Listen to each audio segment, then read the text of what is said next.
Most people believe they know who they are. They know their name, their profession, their history, their beliefs, their preferences, their goals, and because of this, they assume they know themselves. But Carl Jung believed something very different. He believed that most people spend a large portion of their lives presenting a version of themselves to the world, a version carefully designed for acceptance, for approval, for survival, a version that is not entirely false, but not entirely true either.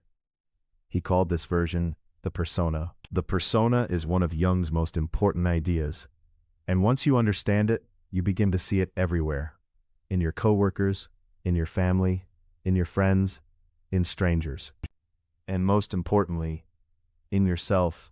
The word persona comes from ancient theater. Actors wore masks while performing. Each mask represented a character, a king, a hero, a villain. The audience saw the mask. The real person remained hidden behind it. Jung believed that modern human beings do something remarkably similar. Every day we wear psychological masks, not because we are dishonest, not because we are evil, but because society demands it. Think about your own life.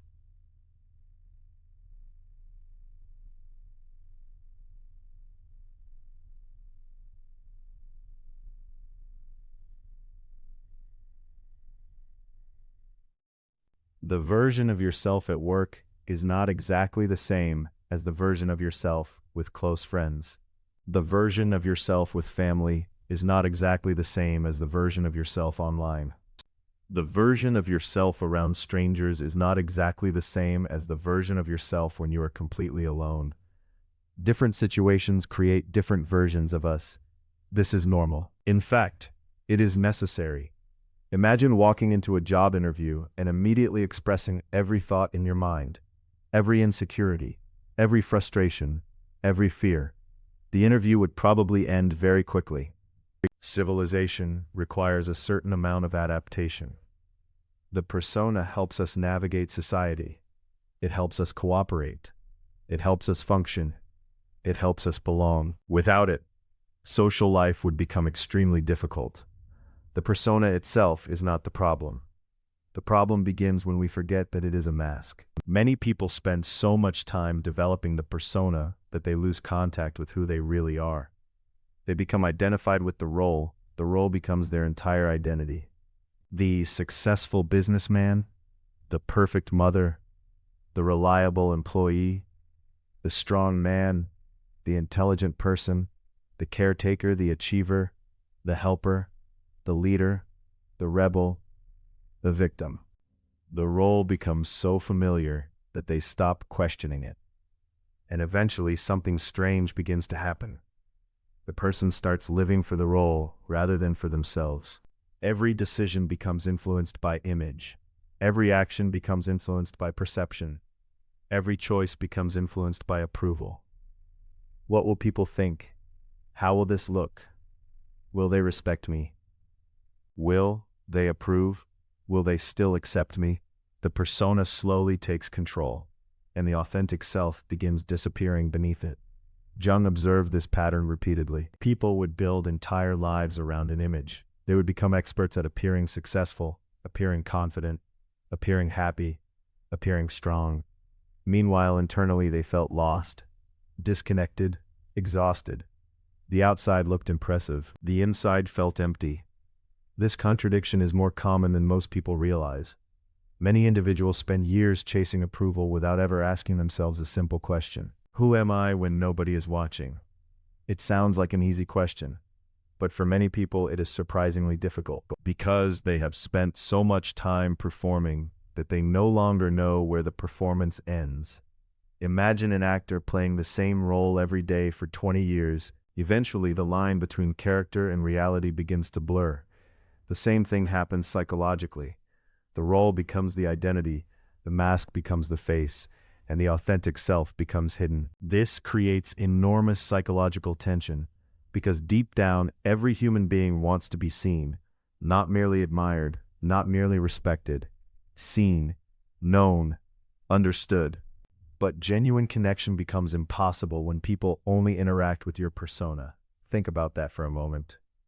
If people love the mask, do they actually love you? If people admire the role, do they actually know you?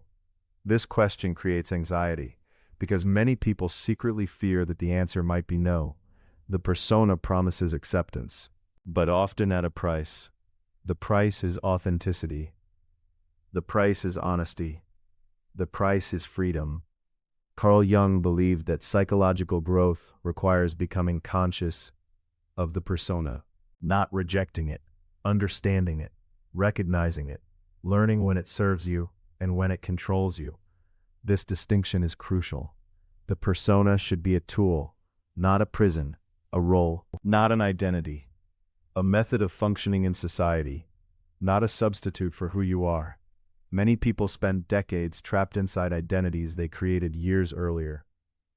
The strong person cannot admit weakness. The successful person cannot admit failure. The intelligent person cannot admit confusion. The kind person cannot express anger. The helpful person cannot say no. The mask becomes rigid, and rigidity creates suffering. Because human beings are not one-dimensional.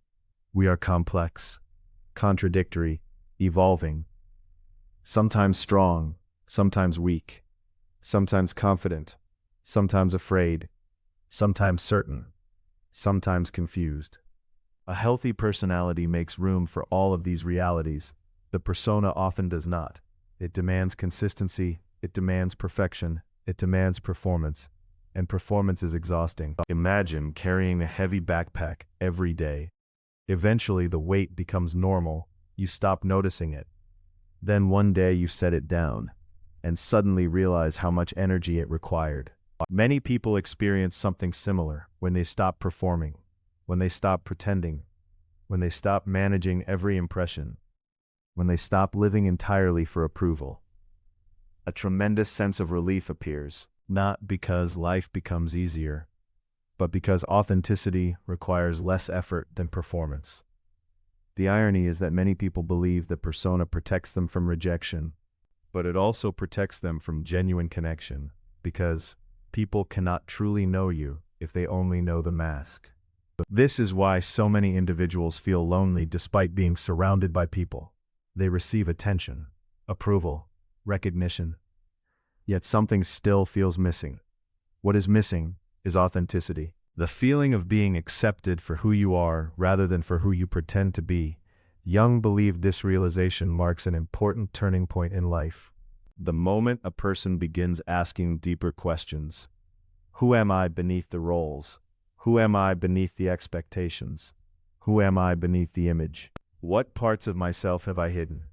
What parts of myself am I afraid to reveal? These questions are uncomfortable, but they are powerful, because they begin pulling attention away from the mask and toward the person wearing it, toward the authentic self, toward reality. The goal is not to abandon society. The goal is not to become reckless. The goal is balance, to use the persona without becoming possessed by it, to function in society without losing yourself, to play necessary roles without forgetting that they are roles. This requires awareness, honesty, and courage. The courage to disappoint expectations, the courage to reveal imperfections, the courage to stop performing all the time, and the courage to discover who you actually are. Because beneath every persona exists a deeper self. A self that does not depend entirely on approval. A self that does not exist merely to satisfy expectations. A self that seeks truth more than applause, meaning more than image, authenticity more than performance. And according to Carl Jung, one of the most important tasks in life is learning to reconnect with that self, not because the persona is evil, but because no mask, no matter how beautiful, can ever replace the person beneath it. And perhaps the greatest freedom a human being can experience is this: the freedom to stop pretending and finally become real.